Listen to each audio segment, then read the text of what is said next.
members, welcome back. I'm still Hoefliger. I'm still the winemaker of Hoefliger. I'm here to talk about the wine club shipment of July. Two kind of special wines from two different vintages. The first wine is a 2009 Chardonnay. 2009 as a vintage was quite cold with very, very low temperature all across the season. That made it a very special vintage.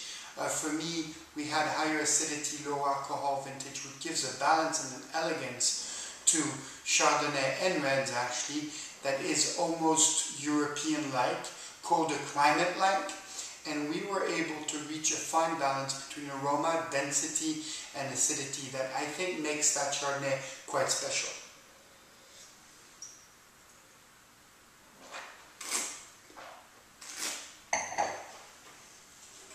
I think you will love in this wine the balance between freshness, extraction, and aromas. It's a wine that you can drink today on a probably colder day, but also can let it sit and age for quite a while.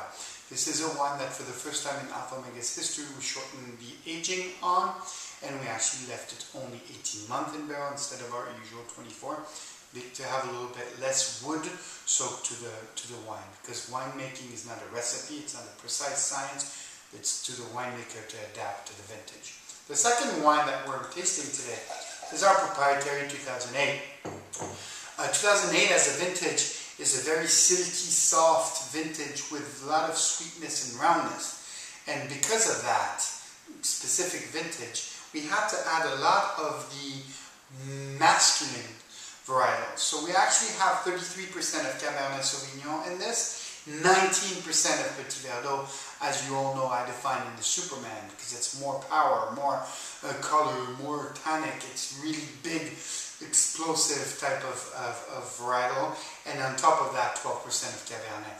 So we had to balance out the silkiness of the vintage with a little bit more structure and masculinity of the different varietals. That's again a wine that you can drink today or age for a while. So I definitely hope you're going to enjoy that, and if you don't, just ship it back to Bruce. Cheers.